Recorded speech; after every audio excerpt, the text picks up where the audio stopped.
Kita berdoa.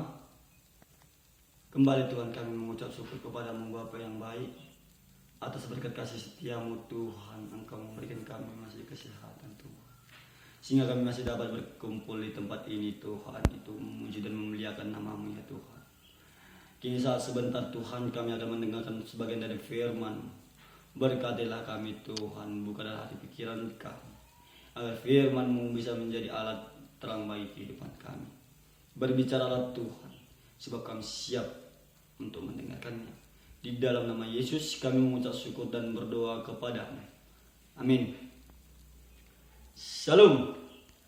Saudara-saudara yang terkasih di dalam nama Tuhan kita Yesus Kristus, firman Tuhan atau renungan atau khotbah kita pada Minggu 2 sesudah Trinitatis itu tertulis di dalam Imamat 25 ayatnya yang pertama sampai yang ke-13.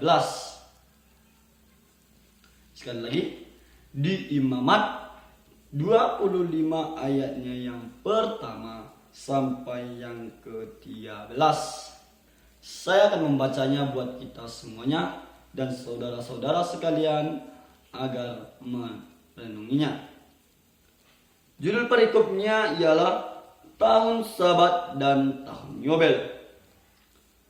Tuhan berfirman kepada Musa di Gunung Sinai, "Berbicaralah kepada orang Israel dan katakanlah kepada mereka, apabila kamu telah masuk ke negeri yang akan kuberikan kepadamu, maka tanah itu harus mendapat perhentian seperti Sabat bagi Tuhan.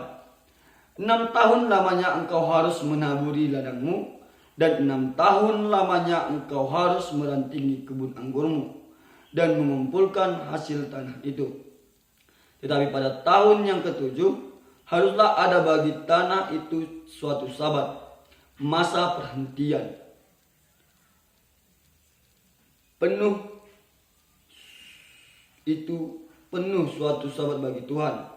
Ladangmu janganlah kau taburi dan kebun anggurmu janganlah kau rantingi.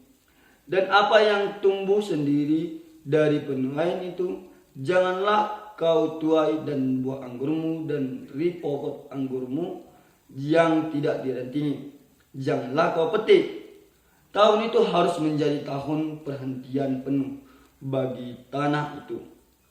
Hasil tanah selama sabat itu haruslah menjadi makanan bagimu, yakni bagimu sendiri, bagi budakmu laki-laki, bagi budakmu perempuan, bagi orang upahan dan bagi orang asing di antaramu yang semuanya tinggal padamu. Juga bagi ternakmu dan bagi binatang liar yang ada di tanahmu. Segala hasil tanah itu menjadi makanannya. Selanjutnya engkau harus menghitung 7 tahun sabat, yakni 7 kali 7 tahun, sehingga masa 7 tahun sabat itu sama dengan 49 tahun. Lalu engkau harus memperdengarkan bunyi sangkakala di mana-mana dalam bulan yang ke-7 pada tahun 10 bulan itu. Pada hari raya perdamaian, kamu harus memperdengarkan bunyi sangkakala itu di mana-mana di seluruh negerimu. Kamu harus menguduskan tahun yang ke-50 dan menaklukkan kebebasan di negeri itu bagi segenap penduduknya. Itu harus menjadi tahun Yobel bagimu, dan harus menjadi tahun Yobel, dan kamu harus masing-masing pulang ke tanah miliknya dan kepada kamu. Tahun yang ke-50 itu harus menjadi tahun Yobel bagimu. Janganlah kamu menabur, dan apa yang tumbuh sendiri dalam tahun itu janganlah kamu tuai. Dan pokok anggur yang tidak dirantingi janganlah kamu petik buahnya. Karena tahun itu adalah tahun Yobel. Haruslah itu kudus bagimu.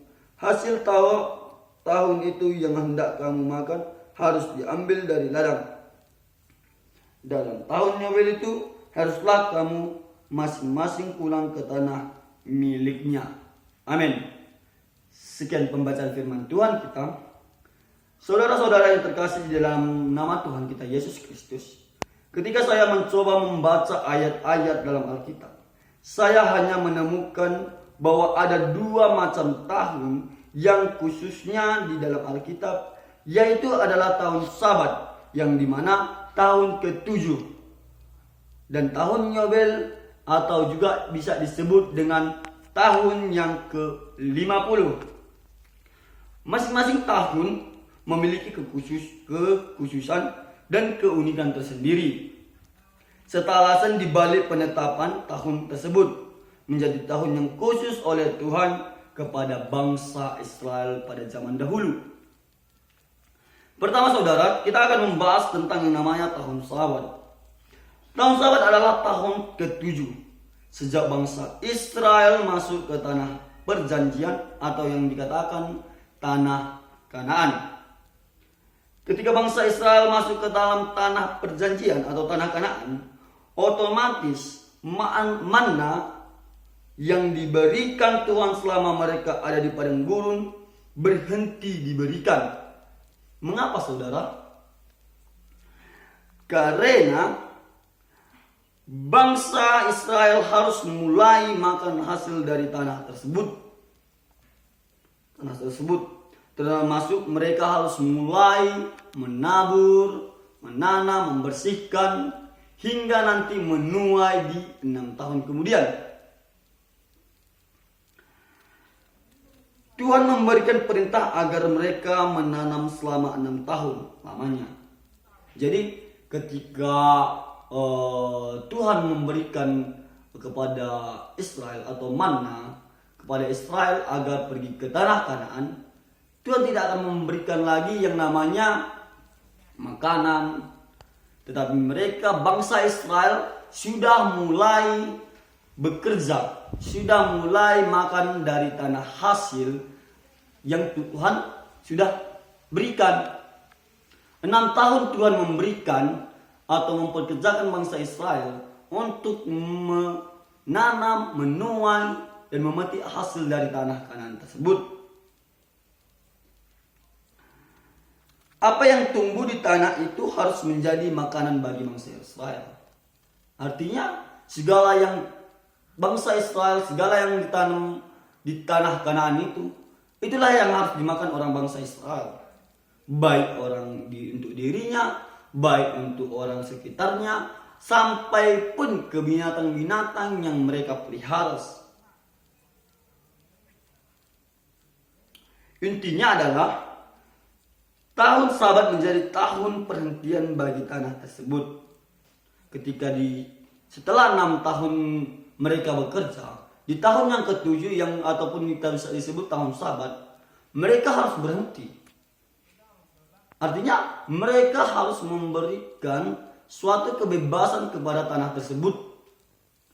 Mereka tidak boleh menanam, mereka tidak boleh menuai, sampai pun pohon anggur yang mereka telah rantingi tidak bisa dituai di dalam tahun yang ke-7 atau tahun Sabat. Sebab kenapa? Karena disitulah Tuhan di mana sudah memberikan manna kepada bangsa Israel. Itu dia saudara-saudara itu. Kemudian setelah 6 tahun dan ke-7 tahun bangsa Israel harus memberikan kebebasan bagi tanah itu. Ada juga yang disebut yang namanya yang kedua itu tahun Yobel, di mana setelah tahun Sabat ada yang namanya tahun Yobel yang dimana 7 kali 7. Bisa kita lihat di yang kita baca tadi, ada 7 kali 7 tahun yang dimana akan nanti ketika di tahun yang ke-50 bisa dikatakan tahun Yobel. Di mana tahun Yobel ini bangsa Israel harus menguduskan tahun Yobel ini. Selain memperlakukan tanah seperti pada tahun Sabat, pada tahun Yobel bangsa Israel juga harus pulang ke daerah pusaka mereka masing-masing. Mereka bukan hanya untuk menguduskan, mereka bukan hanya untuk memperingati, malahan sampai mereka juga harus kembali atau pulang ke tanah mereka masing-masing. Namanya tanah kelahiran mereka. Ke tanah mereka masing-masing.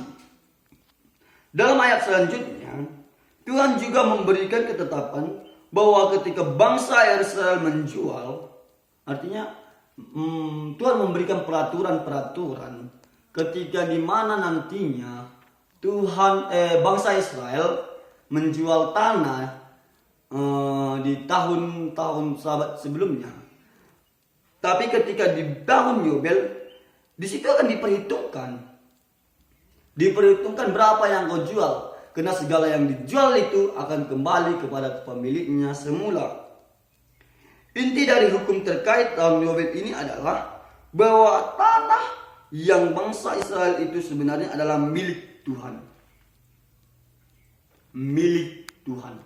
Segala kepunyaan yang telah Tuhan berikan kepada bangsa Israel itu, di tahun Yobel itu mereka harus menguduskan dan mereka harus mengembalikan segalanya kepada yang punya. Siapa itu ya? Jelas Tuhan. Jelas Tuhan. Dan bukan milik bangsa Israel. Dan bukan milik bangsa Israel. Sehingga urusan mengenai termasuk jual beli tanah dan sewa menyewa tanah, itu harus diatur dengan jelas oleh Tuhan. Tuhan yang ngatur itu. Contohnya, aku menjual tanah kepada seseorang namanya Eko, ya kan? Ketika saya menjual kepada dia di tahun Yobel nantinya, kami harus menguduskan tahun itu dan kami harus mengikuti aturan yang telah diberikan Tuhan. Apa aturannya tadi? Yang ini, segala yang kau jual, segala yang apa yang telah kau sewakan, segala apa yang telah kau berikan, Tuhan yang atur. Gitu dia. Terserah Tuhan. Karena itu semuanya bukan kepunyaan kita, melainkan kepunyaan Tuhan. Ya. Jadi saudara-saudara yang terkasih dalam nama Tuhan kita Yesus Kristus, makna yang saya ambil ini adalah hukum kekudusan. Hukum yang dimana kita harus menguduskan tahun-tahun yang telah Tuhan berikan. Peraturan-peraturan mengenai tahun-tahun suci milik atas tanah suci, tanah pun harus menepati hukum Sabat. Saudara, segala peraturan yang diberikan Tuhan, baik peraturan bagi manusia yang telah diciptakannya, kepada segala binatang-binatang, tumbuh-tumbuhan, sampai ke tanah pun harus mengikuti peraturan yang telah Tuhan berikan di tahun Sabat. Sudah disebut dalam kitab Perjanjian, di sini peraturan-peraturannya diperincikan lebih jauh pada peraturan-peraturan pada masa sesudah pembuangan tahun Sabat dinyatakan dirayakan, dan menambah peraturan yang diwajibkan bahwa segala hutang harus dihapuskan. Itu dia saudara-saudara. Segala hutang, segala yang telah kita miliki, yang kita mempunyai, itu harus kembali kepada Tuhan. Sebab apa tuh saudara-saudara yang terkasih dalam nama Tuhan kita Yesus Kristus? Sebab segala yang kita punya itu hanyalah titipan. Artinya di tahun Yobel ini adalah kita diingatkan bahwa kita harus tidak merasa bangga apa yang kita punyai. Makanya Tuhan menulis kitab ini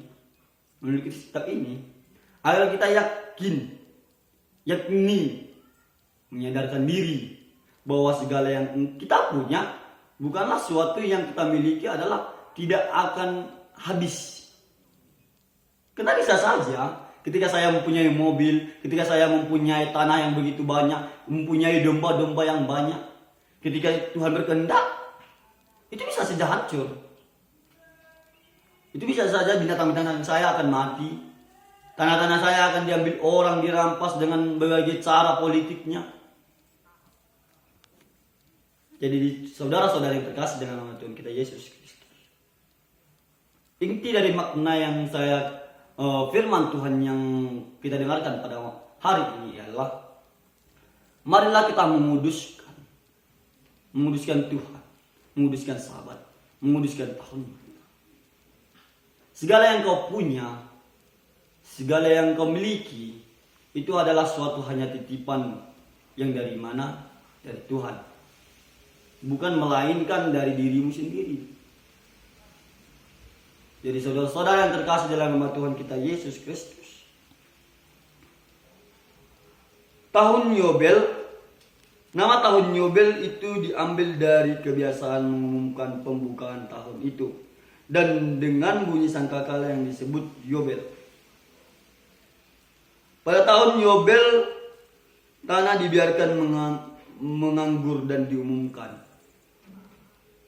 Mengapa dikatakan sedemikian, tanah menganggur? Emangnya manusia menganggur, nggak kerja? Tetapi bukan ke situ maknanya, saudara-saudara terkasih Tuhan Yesus. Tuhan memberikan peraturan ini agar kita yakin, agar kita merasakan bagaimana segala yang kita punya itu adalah kepemilikan Tuhan. Segala yang telah Tuhan aturkan di dalam Alkitab, yang telah tertulis di dalam Alkitab kita, itu memang mempunyai makna, bukan hanya semena-mena kata-kata perkata. Tuhan memberikan tahun Sabat bagi kita. Tuhan memberikan tahun Yobel bagi kita. Dan tahun Yobel ini adalah tahun di mana kita memang betul harus menguduskan. Di situ adalah kepunyaan Tuhan semuanya. Jadi ketika kita memang tidak percaya bahwa Tuhan itu yang mempunyai segalanya, kita bisa hancur, saudara-saudara yang terkasih dalam nama Tuhan kita Yesus Kristus. Benarkah ini adalah kepunyaan Tuhan? Ya benar, jelas. Dalam Kejadian pun dia menjelaskan bahwa segala ini ialah menciptakan di hari pertama sampai ke hari yang ke-6, saudara-saudara yang terkasih dalam Tuhan Yesus.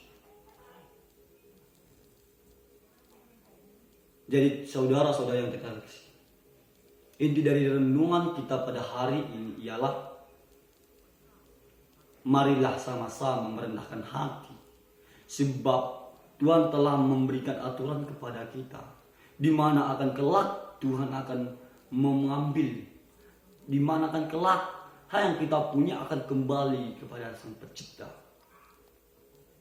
Jadi saudara-saudara yang terkasih dalam Tuhan kita Yesus Kristus, renungan ini membawa kita agar kita bisa merendahkan diri di hadapan Tuhan.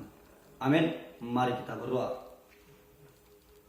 Terima kasih Tuhan atas berkat-Mu, firman-Mu yang telah kami dengarkan. Semoga firman-Mu bisa menjadi jalan terang bagi kehidupan kami.